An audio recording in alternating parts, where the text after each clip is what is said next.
सिंगरौली जिले में एनएसवाई छात्र संगठन के प्रदेश अध्यक्ष विपिन वानखेड़े का एक दिवसीय सिंगरौली दौरे का कार्यक्रम हुआ संपन्न। विधायक विपिन वानखेड़े के एक दिवसीय सिंगरौली दौरे के कार्यक्रम में एनएसवाई छात्र संगठन सिंगरौली के जिला अध्यक्ष पंकज पांडे ने सिंगरौली जिले में स्थित एनसीएल के अमलोरी क्षेत्र परियोजना के जीएम को सौंपा ज्ञापन।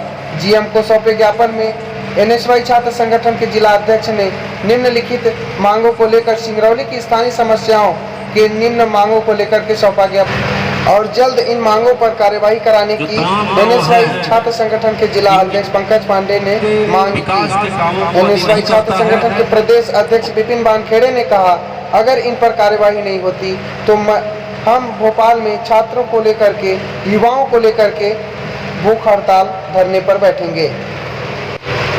विपिन वानखेड़े ने अपने उद्बोधन में कहा कि मध्य प्रदेश के मुख्यमंत्री शिवराज सिंह चौहान सिंगरौली को सिंगापुर पर आने की बात कही, लेकिन यहाँ के इतनी कंपनियां होने के बावजूद भी यहाँ के लोग स्थानीय युवाओं को रोजगार तक नहीं मिल पा रहा है।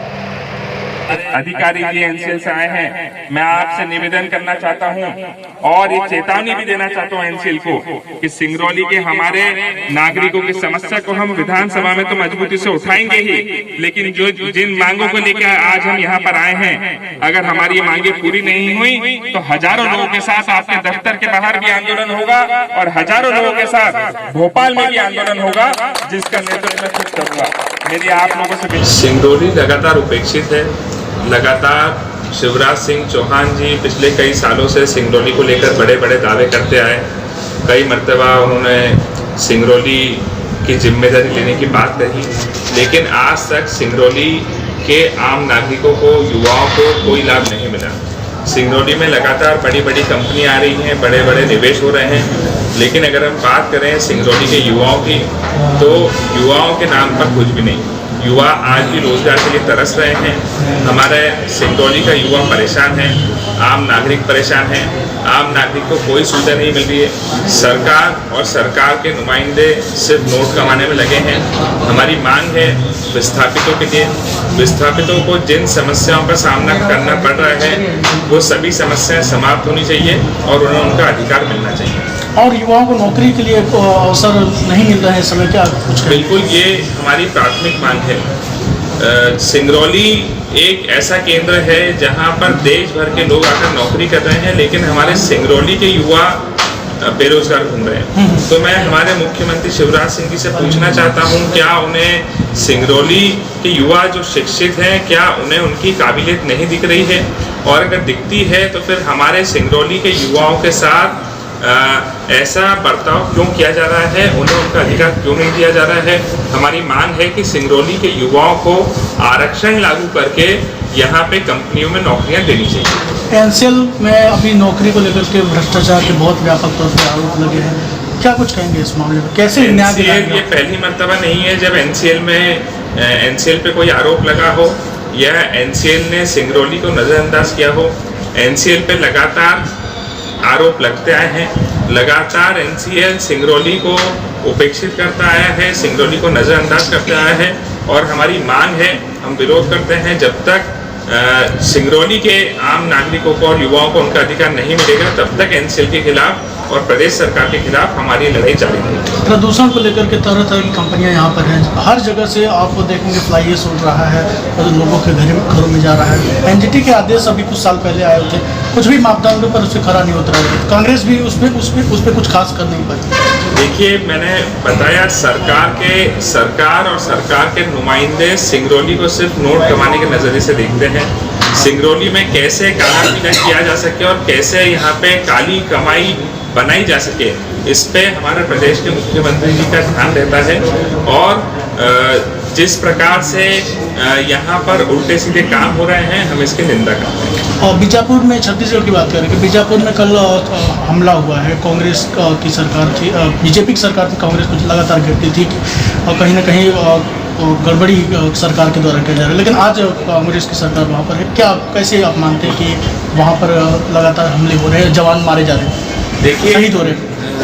नक्सली लगातार हमारे जवानों पर अटैक करते हैं, हमारे जवान शहीद होते हैं, हुए हैं, कल की घटना में भी हुए हैं। हम उनको श्रद्धा सुमन अर्पित करते हैं। लेकिन कांग्रेस की सरकार और भाजपा की सरकार में ये फर्क है कि जब भाजपा की सरकार थी तब तो नक्सलियों ने पूरी कांग्रेस पार्टी और कांग्रेस पार्टी के नेताओं को ही उनकी हत्या कर दी थी।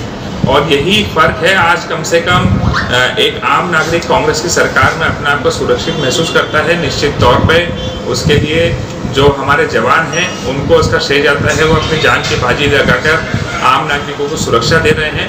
और कांग्रेस की सरकार में हम पूरा प्रयास करेंगे कि नक्सलियों का जो आतंक है वो छत्तीसगढ़ से खत्म हो। सिंगरौली आने का क्या उद्देश्य सर, आगे क्या करेंगे? सिंगरौली के युवाओं के अधिकार की लड़ाई लड़ने के लिए मैं आज यहाँ पर आया हूँ।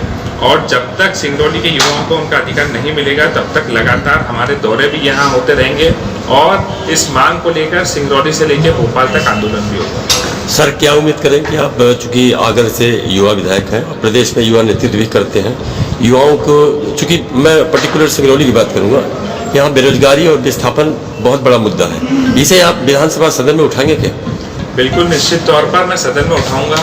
और ये अपने आप में भारतीय जनता पार्टी की सरकार के लिए शर्मिंदगी की बात है कि विस्थापितों का मुद्दा और रोजगार का मुद्दा कोई आज का मुद्दा नहीं है।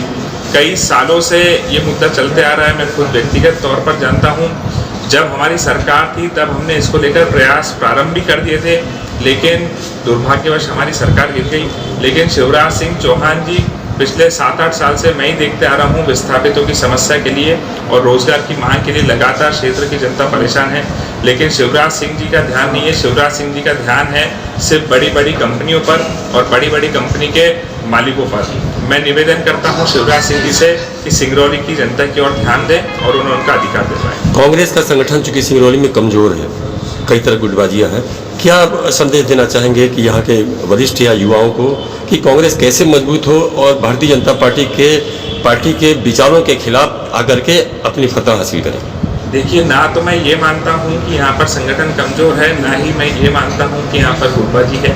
पूरी कांग्रेस पार्टी एक साथ एक प्लेटफॉर्म पर, एक जगह पर खड़ी है। अरविंद सिंह जी के नेतृत्व में सिंगरौली शहर में कांग्रेस पार्टी डट कर भारतीय जनता पार्टी का मुकाबला कर रही है, करती रहेगी। और आने वाले समय में महापौर के चुनाव में, नगर निगम के चुनाव में आपको इसका परिणाम देखने को मिलेगा। ठीक।